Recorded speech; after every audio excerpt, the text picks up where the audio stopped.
اکتوبر کا مہینہ تھا۔ اس روز موسم بے حد خوشگوار تھا اور فرحت بخش ہوا چل رہی تھی، جبکہ اکتوبر میں موسم کبھی خوشگوار نہیں ہوتا۔ اس کی وجہ شاید یہ بھی ہو سکتی تھی کہ موسم کی رت بدل رہی تھی۔ میں ایک روز فجر کی نماز پڑھ کر مسجد سے نکل رہا تھا کہ میری نگاہ ایک جوان شخص پر پڑی جو قدرے فاصلے پر کھڑا ہوا تھا۔ وہ مجھے دیکھتے ہی میری طرف تیزی سے بڑھا۔ اس نے مجھے بڑے ادب سے سلام کیا اور میری طرف مصافحے کے لیے ہاتھ بڑھا دیے۔ اس نے نہ صرف بڑے ادب اور گرم جوشی سے مصافحہ کیا بلکہ بڑی عقیدت اور احترام سے میرے ہاتھوں کو آنکھوں سے لگا کر انہیں چوم بھی لیا۔ پھر اس نے میری طرف دیکھتے ہوئے بڑے مؤدبانہ انداز میں پوچھا، آپ عامر تمیز الدین چودھری صاحب ہیں نا؟ میں نے اپنا سر اس بات میں ہلا دیا۔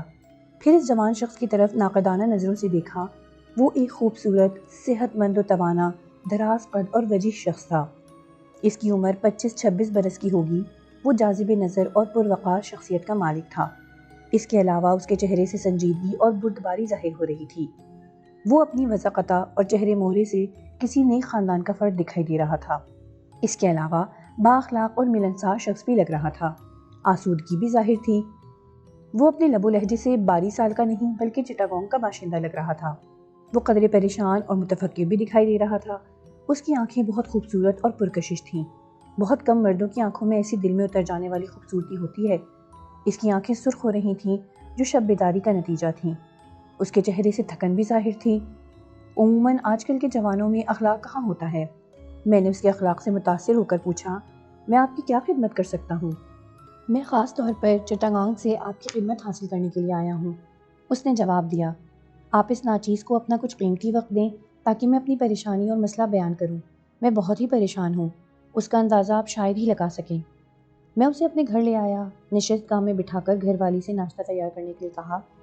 اسے بتایا کہ چٹاگانگ سے مہمان آیا ہوا ہے۔ میں نے نشست گاہ میں آ کر اسے دریافت کیا، آپ کو میرے بارے میں کس نے بتایا اور آپ کو کس نے مجھ سے ملنے کا مشورہ دیا؟ آپ کا شہرہ پورے چٹاگانگ شہر اور آس پاس کے تمام مضافات تک پھیلا ہوا ہے، اس نے بتایا۔ آپ کو سبھی جانتے ہیں؟ اچھا۔ اس نے ایک ایسی بات بتائی تھی جس کے بارے میں مجھے آج ہی معلوم ہوا تھا۔ اس نے سچ بیانی سے کام لیا تھا۔ اس کے اس انکشاف سے کہ میری شہرت چٹاگانگ میں پھیلی ہوئی ہے، اس لیے حیرت ہوئی تھی کہ میں کبھی 22 سال سے باہر نہیں گیا تھا۔ نہ ہی 22 سال کے علاوہ کسی اور شہر اور گاؤں کے لوگوں نے آ کر میری خدمات حاصل کی تھیں۔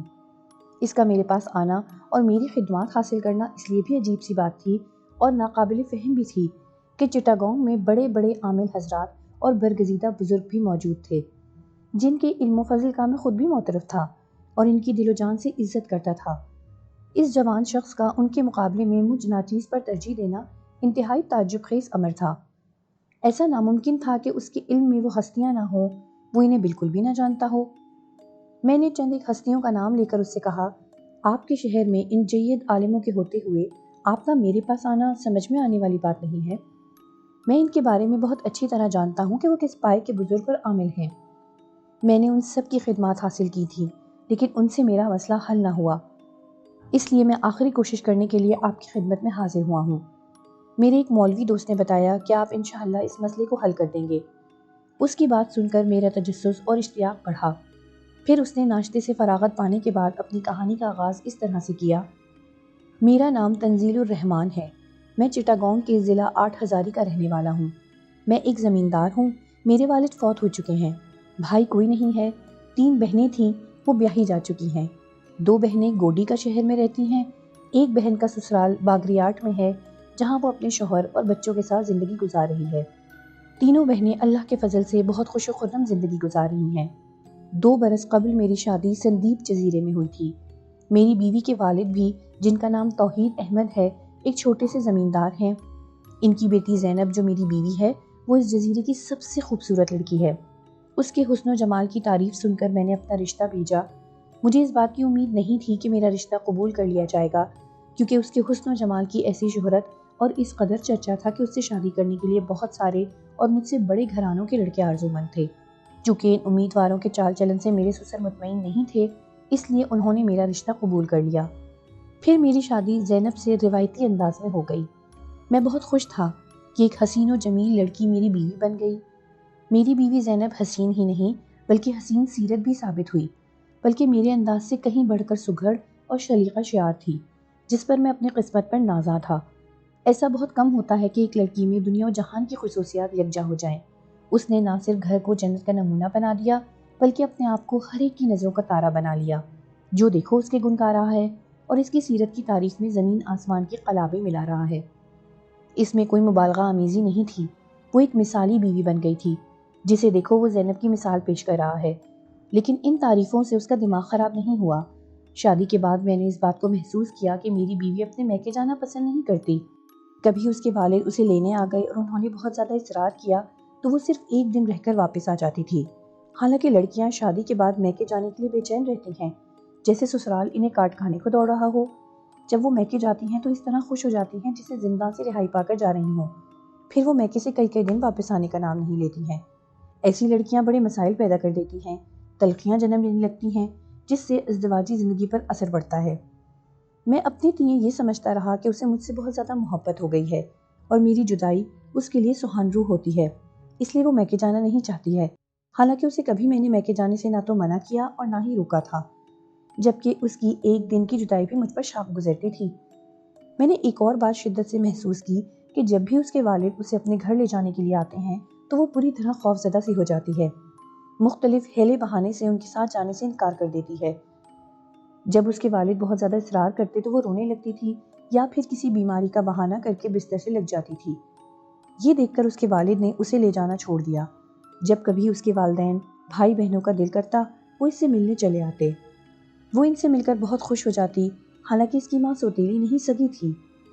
یہ جون کے مہینے کی بات ہے، شاید پیر کا دن تھا۔ اس رات موسلادھار بارش جو ہوئی تو اس نے رکنے کا نام نہیں لیا۔ ایسا لگ رہا تھا کہ یہ سلسلہ 2-1 دنوں تک جاری رہے گا۔ حبس الگ تھا، اس سے بڑی گھٹن اور گرمی پیدا ہو گئی تھی، لہٰذا میں نے کمرے کی تمام کھڑکیاں کھول دیں۔ میں آپ کو یہ بتا دوں کہ میرا مکان 2 منزلہ ہے۔ دوسری منزل پر ہماری رہائش ہے، پہلی منزل پر میں نے اناج کا گودام بنا رکھا ہے۔ سب سے نیچے نوکر میاں بیوی رہتے ہیں۔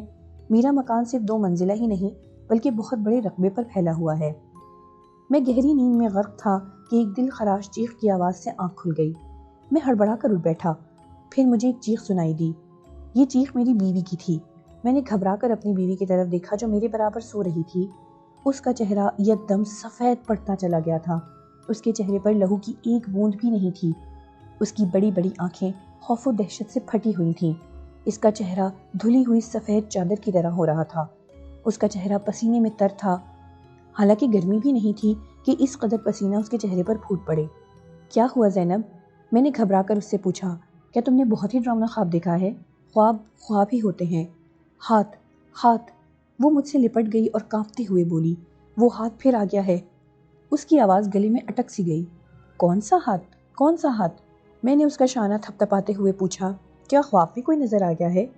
زینب نے کھڑکی کی طرف اشارہ کیا، لیکن وہ اس قدر دہشت زدہ تھی کہ اس نے کھڑکی کی طرف دیکھا ہی نہیں بلکہ میرے سینے میں اپنا سر چھپا لیا۔ وہ کسی خزاں رسیدہ پتے کی مانند کانپ رہی تھی۔ میں نے اسے فوراً ہی ایک طرف ہٹایا تاکہ کھڑکی کے پاس جا کر دیکھوں۔ میں سمجھ گیا کہ کوئی چور ہوگا جو کھڑکی کی چوکھٹ پر ہاتھ رکھ کر اوپر آنے کی کوشش کر رہا تھا کہ زینب نے اسے دیکھ لیا۔ پھر اس نے چیخیں مار کر مجھے بیدار کیا۔ میں بستر سے اترنے لگا تو زینب نے فوراً ہی میرا بازو تھام لیا۔ پھر اس نے گڑ گڑاتے ہوئے کہا، آپ خدا کے لیے اس طرف نہ جائیں۔ وہ کس لیے؟ میں نے اس کے چہرے پر نگاہیں مرکوز کر کے حیرت سے دریافت کیا، تم مجھے کیوں روک رہی ہو؟ اس لیے کہ وہ ہاتھ اپنا گلا نہ دبا دے۔ اس نے مرتعش آواز میں رک کر کہا، وہ بہت خطرناک ہاتھ ہے۔ میں نے محسوس کیا کہ وہ خوف کے باعث اپنے ہوش و حواس میں نہیں ہے اور اس کا دماغ معطل ہو چکا ہے۔ پھر بھی میں نے اس کے ہاتھ سے اپنا بازو چھڑایا اور کھڑکی کے پاس جا کر باہر جھانکا۔ چاروں سمت دیکھا، وہاں دور دور تک کسی کا نام و نشان نہیں تھا۔ بارش کا سلسلہ ابھی تھما نہیں تھا۔ پھر ایک اور خیال ذہن میں آیا تو میں اس کھڑکی کے پاس گیا جس کی طرف زینب نے اشارہ کیا تھا۔ اس کی چوکھٹ پر نہ تو مٹی لگی تھی اور نہ پانی تھا، نہ ہی کسی کے ہاتھ کے نشانات تھے۔ کوئی چور آیا ہوتا، اس کے ہاتھ میں مٹی لگی ہوتی یا اس کے ہاتھ گیلے ہوتے، اس صورت میں چوکھٹ پر دونوں میں سے کوئی ایک چیز لگی ہوتی۔ چوکھٹ ایک دم خشک اور صاف تھی، اس پر بارش کا پانی بھی نہیں پڑ رہا تھا کیونکہ کھڑکی کے اوپر چھجا تھا اور بارش کا رخ دوسری طرف تھا، ادھر اس کی پھوار ہی نہیں آئی تھی۔ میں نے زینب کے پاس جا کر اسے تسلی دی کہ کوئی ہاتھ اور چور وغیرہ نہیں ہے، تم نے شاید کوئی ڈراؤنا خواب دیکھا ہے۔ جیسے ہی تمہاری آنکھ کھلی تمہیں وہم ہو گیا ہوگا کہ کوئی چور چوکھٹ پر ہاتھ رکھ کر کمرے میں داخل ہونے کے لیے چڑھ رہا ہے، لہٰذا گھبرانے کی ضرورت نہیں۔ میری بات سن کر زینب کا خوف کسی حد تک کم ہوا، پھر وہ خوفزدہ لہجے میں بولی، یا آپ کمرے کی ساری کھڑکیوں کے پٹ بند کر دیں، اس طرح تو کمرے میں گھٹن ہو جائے گی۔ میں نے اسے سمجھایا، کیا تم دیکھ نہیں رہی ہو کہ پہلے ہی ہوا بند ہے اور حبس بھی ہو رہا ہے؟ زینب نے میری بات کا جواب نہیں دیا، وہ چادر منہ پر رکھ کر لیٹ گئی۔ اس پر اس قدر خوف چھایا ہوا تھا کہ وہ نیند کی حالت میں بار بار چونک پڑتی تھی۔ تھوڑی دیر کے بعد میں نے اسے نیند کے عالم میں بڑبڑاتے ہوئے سنا، وہ ہاتھ، وہی ہاتھ، شیطانی ہاتھ، مجھے بچاؤ، بچاؤ، اس شیطانی ہاتھ کو بھگا دو، یہ خونی ہاتھ ہے، یہ زندہ نہیں چھوڑے گا، یہ گلا دبا دے گا۔ میں سمجھ گیا کہ اس نے بہت ہی زیادہ اثر لے لیا ہے۔ بعض اوقات ڈراؤنے خواب انسانی ذہن پر بہت زیادہ اثر انداز ہو جاتے ہیں، انہیں ذہن سے جھٹک دینا آسان نہیں ہوتا۔ صبح وہ بیدار ہوئی تو بہت دیر تک سہمی ہوئی سی تھی، پھر رفتہ رفتہ اس کی طبیعت نارمل ہوتی گئی۔ میں دانستہ رات کا واقعہ گول کر گیا۔ اس موضوع پر بات کر کے اسے پھر سے پریشان کرنا نہیں چاہتا تھا۔ اس نے اس واقعے یا خواب کے متعلق مجھ سے کچھ نہیں کہا۔ اسے نارمل حالت میں دیکھ کر مجھے بہت خوشی ہوئی تھی۔ 2 راتیں سکون اور خیریت سے گزر گئیں۔ ہم دونوں نے 2 راتیں بڑے اطمینان سے سو کر گزاریں، لیکن تیسرے دن رات کے وقت کوئی 1 بجے کا وقت ہوگا، میں نے نیند کی حالت میں محسوس کیا کہ کوئی میرا شانہ جھنجھوڑ کر مجھے بیدار کرنے کی کوشش کر رہا ہے۔ میں فوراً ہی بیدار ہو گیا اور آنکھیں مل کر زینب کی طرف دیکھا۔ اس کا چہرہ متغیر تھا، اس کی حالت مردے سے بھی بدتر ہو رہی تھی، اس کا سارا جسم کانپ رہا تھا۔ زینب، میں نے پریشان ہو کر اسے مخاطب کیا، کیا بات ہے؟ کیا تم نے پھر وہی خواب دیکھا ہے؟ اس نے پھر اس کھڑکی کی طرف اشارہ کر کے کچھ کہنا چاہا تو اس کی زبان سے ایک لفظ بھی نہ نکل سکا، جیسے سانس آواز کا ساتھ نہ دے رہی ہو۔ زینب، میں نے اس کے چہرے پر بکھرے ہوئے بالوں کو ہٹاتے ہوئے کہا، تم نے آج پھر کوئی خواب دیکھ کر اثر لے لیا ہے؟ چند لمحوں کے بعد بدقت تمام اتنا ہی کہہ سکی، ہاتھ۔ پھر اس نے اس کھڑکی کی طرف اشارہ کیا۔ میں فوراً ہی برق رفتاری سے اس کھڑکی کی طرف لپکا، کھڑکی کے پاس پہنچ کر دیکھا، کھڑکی میں سے سر باہر نکال کر دیکھا، حد نگاہ تک کسی کا نام و نشان نہ تھا۔ اس روز آسمان صاف تھا اور چاندنی رات تھی، البتہ میں نے ایک کالی بلی کو مکان کے عقبی دروازے کے پاس بیٹھا پایا۔ میں کھڑکی کے پاس سے ہٹ آیا، زینب کو ایک گلاس پانی پلایا تو اس کے حواس قدرے بحال ہوئے۔ پھر میں نے چند لمحوں کے بعد اس سے کہا، زینب، مجھے تو وہاں کوئی ہاتھ دکھائی نہیں دیا۔ میں نے ایک بہت ہی خوفناک کالا ہاتھ کھڑکی کی چوکھٹ پر ابھرتے ہوئے دیکھا تو میرے منہ سے ایک زوردار چیخ نکل گئی۔ وہ بولی، وہ ہراساں سی ہو رہی تھی۔ معلوم نہیں کیا بات تھی کہ ہاتھ نظر آنے سے پہلے میری آنکھ آپ ہی آپ کھل گئی۔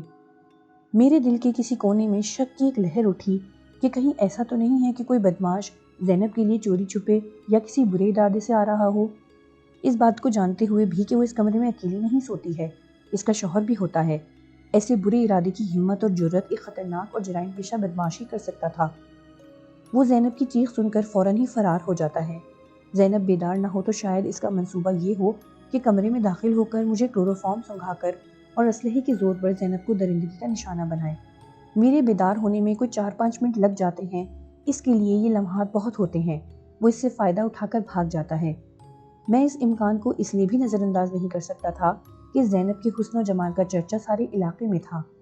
زینب یوں بھی گھر سے بہت کم نکلا کرتی تھی، اسے بلا وجہ گھومنے کا کوئی شوق نہ تھا، وہ گھر کی 4 دیواری میں رہنا زیادہ پسند کرتی تھی۔ جب کبھی وہ کسی تقریب میں یا کسی سے ملنے جاتی تھی تو مرد اور عورتیں اس کی ایک جھلک دیکھنے کے لیے بےتاب ہوتے تھے۔ بعض اوقات مجھے ان شادی شدہ مردوں اور من چلے لڑکوں پر سخت غصہ آتا تھا جو اسے مختلف ہیلے بہانے سے گھورا کرتے تھے۔ یوں بھی وہ بڑی سادگی سے گھر سے نکلتی تھی اور عورتوں کی طرح بن سنور کر نہیں نکلتی تھی۔ عورتیں بھڑکیلا لباس، سنگھار اور آرائش مردوں کو متوجہ کرنے کے لیے کرتی ہیں۔ سادگی سے اس میں ایسا بے پناہ حسن پیدا ہو جاتا تھا کہ وہ مردوں کی توجہ کا مرکز بن جاتی تھی۔ اس میں اس غریب کا قصور نہ تھا، قدرت نے اسے ایسا حسن ودیعت کیا تھا۔ اس کے اس حسن نے شاید کسی مرد کو پاگل کر دیا تھا۔ میرے پاس ایک بندوق تھی جسے میں نے لوڈ کر لیا تھا۔ میں نے فیصلہ کر لیا تھا کہ میں اس بدماش کو بلا تامل گولی مار دوں گا۔ مجھے اس بات کا حق تھا اور قانون بھی اس کی اجازت دیتا ہے کہ گھر میں گھسنے والے کسی جرائم پیشہ افراد کو ہلاک کر دینا چاہیے۔ میں آخری پہر تک مسلسل جاگتا رہا، ایک پل کے لیے بھی نہ سویا۔ وہ خوفناک ہاتھ مجھے دکھائی نہیں دیا جس نے نہ صرف زینب کا چین و سکون غارت کر کے رکھ دیا تھا بلکہ مجھے بھی پریشان کر دیا تھا۔ میں نے دن کے وقت مکان کے آس پاس بھی دیکھا کہ شاید کوئی چھپ کر زینب کو دیکھنے کی کوشش کرتا ہو، لیکن ایسے کسی بھی شخص کا دور دور تک نام و نشان نہیں تھا۔ زینب دن میں 2-1 مرتبہ تازہ ہوا کے لیے کھڑکی میں کھڑی ہو جاتی تھی۔ پھر میں نے زینب کو سمجھایا کہ وہ کوئی ہاتھ وغیرہ نہیں ہے، یہ تمہارا وہمہ ہے۔ یہ کالی بلی ہے جو کھڑکی میں دودھ پینے کے لیے چڑھ آتی ہے اور تمہاری چیخ کی آواز سے خوفزدہ ہو کر بھاگ جاتی ہے۔ تمہاری آنکھ جیسے ہی کھلتی ہے، اندھیرا اور نیند کا خمار ہونے کے باعث تمہیں بلی انسانی ہاتھ کی طرح دکھائی دیتی ہے، لہٰذا اب تم اس وہمہ کو دل سے نکال پھینکو اور آرام و سکون اور اطمینان سے سو جایا کرو۔ میری ان باتوں کا اس پر خاصا اثر ہوا۔ چوتھے روز اس نے نہا کر بال کھلے چھوڑے اور اپنا ایک بہترین جوڑا پہنا، جو میں نے اسے کچھ دنوں پہلے چٹاگانگ سے خرید کر لا کر دیا تھا۔ پھر وہ ملازمہ کے ساتھ میری خالہ سے ملنے گئی۔ دن ڈوبنے سے پہلے وہ گھر آئی تو بہت خوش تھی۔ اسے خوش دیکھ کر میں بھی خوش ہوا کہ ایک اذیت سے نجات تو ملی، مگر میری اور زینب کی یہ خوشی عارضی ثابت ہوئی۔ اس رات ہم دونوں خوش خوش سوئے تو 12 بج چکے تھے۔ تھکن اور نشہ سا چھایا ہوا تھا، اس لیے جلد گہری نیند سو گئے۔ اس رات بھی کمرے میں گھپ اندھیرا سا تھا، اس لیے کہ آسمان گہرے گہرے بادلوں سے ڈھکا ہوا تھا۔ مغرب کے بعد بادل اچانک چاروں طرف سے اٹھائے اور چھا گئے تھے۔ تھوڑی دیر تک موسلادھار بارش بھی ہوئی تھی۔ اس کے بعد بارش کا سلسلہ تھم گیا۔ گرمی اور حبس کا وہی عالم تھا جو کئی دنوں سے چلا آ رہا تھا۔ اس میں کوئی کمی نہیں ہوئی تھی۔ مونسون ختم نہیں ہوا تھا۔ میں اچانک نیند سے بیدار ہو گیا۔ گہری نیند سے اس طرح اچانک بیدار ہو جانے کی وجہ میری سمجھ میں نہ آئی۔ عموماً ایسا ہوتا نہیں تھا۔ حبس تو تھا اور چھت کا پنکھا پوری رفتار سے چل رہا تھا۔ میں نے سونے کی کوشش کی تو لگا کہ نیند آنکھوں سے کوسوں دور ہے۔ پھر میں نے زینب کی طرف کروٹ لی اور اسے محبت بھری نظروں سے دیکھنے لگا۔ وہ گہری نیند میں غرق تھی۔ اس کے لمبے چمکیلے ریشمی سیاہ بال تکیے پر بکھرے ہوئے تھے۔ اس کے حسین اور پھول کی طرح تر و تازہ چہرے پر ایک دلکش مسکراہٹ کھیل رہی تھی جس نے اس کی معصومیت دو چند کر دی تھی۔ وہ سو رہی تھی لیکن اس کا حسن جاگ رہا تھا اور اس کی حشر سمانیاں واضح تھی۔ اس گھپ اندھیرے میں اس کا حسن و شباب ایک قیامت بن کر مجھ پر ٹوٹ پڑا۔ وہ قیامت ڈھا رہی تھی۔ میرے جذبات میں تلاطم پیدا ہونے لگا۔ پھر مجھے خیال آیا کہ اس کی نیند اور آرام میں خلل نہیں ڈالنا چاہیے۔ غریب دن رات میرے کام کا ہر طرح سے خیال رکھتی ہے اور نوکروں کو میرے کام کرنے نہیں دیتی ہے۔ دیکھتے ہی دیکھتے اندھیرا اور گہرا ہو گیا، اتنا گہرا کہ ہاتھ کو ہاتھ سجائی نہیں دے رہا تھا۔ حتیٰ کہ زینب کا چہرہ جو سرخ و سفید تھا، آسمان پر اور گہرے بادل چھا گئے تھے۔ دوسرے لمحے زوردار بارش شروع ہو گئی۔ پھر میں نے اپنا ہاتھ اس کے جسم پر رکھ دیا۔ چند لمحے بمشکل گزرے ہوں گے، میں نے اپنے ہاتھ کی پشت پر ہاتھ کا لمس محسوس کیا۔ میں یہ سمجھا کہ زینب کا ہاتھ ہے، لیکن میں نے دوسرے ہی لمحے محسوس کیا کہ زینب کے ہاتھوں میں وہ پھولوں جیسی نرمی، محبت کی گرمی اور گدازپن موجود نہیں ہے۔ انگلیاں بھی پتلی، لمبی اور نازک سی نہیں ہیں۔ یہ تو کوئی اور ہی ہاتھ ہے، بے حد مردہ، جیسے برف کا تودا۔ اس میں کھردرا پن ہے اور فولاد جیسی سختی ہے۔ انگلیاں موٹی اور سلاخوں جیسی ہیں۔ پھر وہ ہاتھ میرے ہاتھ پر کسی کن کھجورے کی طرح رینگنے لگا۔ میرے سارے جسم میں سنسنی دوڑنے لگی۔ میرے رونگٹے کھڑے ہو گئے۔ اس لمحے سب سے پہلا خیال جو آیا وہ یہ تھا کہ کہیں یہ وہ پراسرار ہاتھ تو نہیں ہے جسے زینب 2 مرتبہ دیکھ چکی ہے۔ شاید یہ کسی بدماش کا ہاتھ ہے جو میرے ہاتھ کو زینب کا ہاتھ سمجھ کر اس پر رینگ رہا ہے۔ اس خیال کے آتے ہی میں نے اپنے حواس اور اپنی ساری قوت جمع کی اور اپنے ہاتھ کو زور سے جھٹکا۔ پھر میں نے فرش پر کسی چیز کے دھپ سے گرنے کی آواز سنی۔ میں بجلی کسی صورت سے پلنگ سے کود کر نیچے آیا اور سوئچ بورڈ کی طرف ہاتھ بڑھا کر سوئچ آن کیا۔ کمرہ ایک دم سے تیز روشنی میں نہا گیا۔ میں نے دیکھا کہ کمرے میں کوئی نہیں ہے۔ میں نے فوراً ہی فرش کی طرف اور پلنگ کے نیچے جھانک کر دیکھا کہ شاید وہ بدماش نیچے نہ چھپ گیا ہو۔ پلنگ کے نیچے بھی کوئی نہ تھا۔ مان میری نظر سامنے والی کھڑکی پر پڑی تو میں دم بخود رہ گیا۔ میرا دل دھڑکنا بھول گیا۔ میں نے جو منظر دیکھا وہ میرے لیے ناقابل یقین تھا۔ میں نے کھڑکی کی چوکھٹ پر ایک سیاہ رنگ کا انتہائی بدصورت ہاتھ دیکھا۔ یہ ہاتھ کلائی تک کٹا ہوا تھا۔ اگر میں مضبوط اعصاب کا مالک نہ ہوتا تو بے ہوش ہو کر گر جاتا۔ جتنی دیر میں نے بندوق اٹھائی اتنی دیر میں وہ ہاتھ اندھیرے میں غائب ہو گیا۔ کمرے میں روشنی ہونے کی وجہ سے زینب کی آنکھ بھی کھل گئی۔ اس نے مجھے جو بندوق لیے کھڑے ہوئے پریشان سا دیکھا تو فوراً ہی اٹھ بیٹھی۔ اس نے متوحش نظروں سے مجھے دیکھا۔ کیا بات ہے، خیریت تو ہے؟ میں نے بستر پر اس کے پاس بیٹھ کر اسے مختصر الفاظ میں وہ واقعہ سنایا تو اس کا چہرہ زرد پڑ گیا اور وہ میرے کندھے سے لگ کر رونے لگی۔ میں نے اسے سمجھایا اور دلاسا دیا کہ رونے کی ضرورت نہیں، اس سے کچھ حاصل نہیں، حوصلے کی ضرورت ہے، پریشان اور ہراساں نہ ہو، دل مضبوط کر کے رہو۔ بات یہ ہے کہ ہمارا کوئی دشمن ہے جو سفلی علم سے ہماری جان لینے کی کوشش کر رہا ہے۔ زندگی اور موت تو اللہ کے ہاتھ میں ہے۔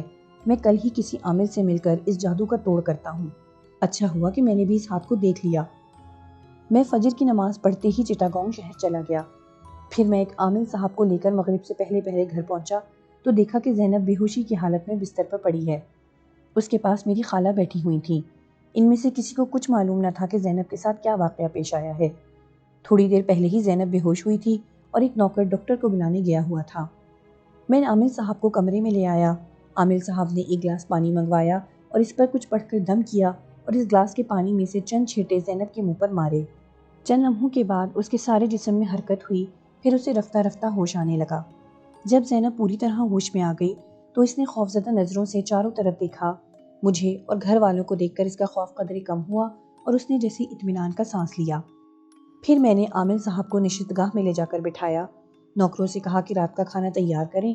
جب نوکر چلے گئے تو میں اور خالہ کمرے میں رہ گئے۔ اب زینب سے کھل کر بات ہو سکتی تھی۔ تمہارے ساتھ کیا واقعہ پیش آیا تھا زینب؟ میں نے اس سے پوچھا۔ تم بلا خوف و خطر بتاؤ، عامل صاحب بھی گھر میں موجود ہیں۔ میں دوپہر کا کھانا کھانے کے بعد کچھ دیر تک بیٹھی اخبار پڑھ رہی تھی۔ زینب بتانے لگی، جب مجھے نیند آنے لگی تو میں نے کمرے کا دروازہ بند کیا، پھر سونے کے لیے بستر پر دراز ہو گئی۔ گہری نیند سو گئی۔ سونے سے پہلے میں نے کمرے کی تمام کھڑکیاں بند کر لی تھیں کیونکہ میرے دل میں اس ہاتھ کی ہیبت بیٹھی ہوئی تھی۔ میں نہیں چاہتی تھی کہ لاپرواہی کروں۔ گو میں یہ جانتی تھی کہ وہ خوفناک ہاتھ رات کو آتا ہے، لیکن اس کا کیا بھروسہ۔ میری آنکھ کھلی تو میں نے دروازے پر ہلکی سی دستک کی آواز سنی۔ میں سمجھی کہ آپ شہر سے واپس آ گئے ہیں۔ میں نے بستر سے نکل کر لباس اور بال درست کیے اور دروازے کی طرف بڑھی۔ ابھی میں نے دروازہ کھولا نہیں تھا کہ پھر دستک ہوئی، جو پہلے کے مقابلے میں کچھ زوردار تھی۔ میں نے فوراً ہی دروازہ کھول دیا۔ پھر میں یہ دیکھ کر حیران رہ گئی کہ باہر کوئی بھی نہیں ہے۔ راہداری خالی پڑی ہوئی ہے۔ سامنے والے کمروں کے دروازے بھی بند تھے اور باہر سے ان کی کنڈی لگی ہوئی تھی۔ میری نظر فرش پر پڑی تو میری چیخ نکلتے نکلتے رہ گئی۔ ایک خوفناک، انتہائی بدصورت اور کٹا ہوا ہاتھ میرے پیروں کی طرف نہایت آہستہ آہستہ رینگتا ہوا بڑھ رہا تھا۔ اس ہاتھ کو دیکھ کر میری جان ہی نکل گئی اور رگوں میں لہو منجمد ہونے لگا۔ اس لمحے معلوم نہیں مجھ میں کہاں سے اتنی ہمت اور طاقت آ گئی کہ میں نے اس ہاتھ کو ایک لات رسید کر دی۔ وہ ہاتھ کمرے سے باہر ہو گیا۔ اس کے باہر ہوتے ہی میں نے جھٹ سے دروازہ بند کر کے اندر سے چٹکنی لگا دی۔ میرے ہاتھ کانپ رہے تھے۔ پھر میں دروازے سے ٹیک لگا کر کھڑی ہو گئی اور آنکھیں بند کر کے لمبی لمبی سانسیں لینے لگی۔ میرا سینہ بری طرح دھڑک رہا تھا۔ دل تو ماہیے بے آب کی طرح اس طرح پھڑپڑا رہا تھا جیسے سینہ شق کر دے گا۔ میرا جسم پسینے سے بھیگ گیا تھا۔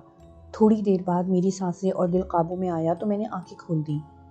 میں نے احتیاط کے طور پر کمرے کا جائزہ لیا، ایک ایک جگہ دیکھ لی، نہ صرف پلنگ کے نیچے بلکہ بستر اور تکیوں کے نیچے بھی، کہ کہیں وہ منحوس اور خوفناک ہاتھ موجود نہ ہو۔ میں اچھی طرح سے اپنا اطمینان کرنے کے بعد کھڑکی کی طرف بڑھی تاکہ کھڑکی کا پٹ کھول کر نوکروں کو آواز دے کر اوپر بلاؤں۔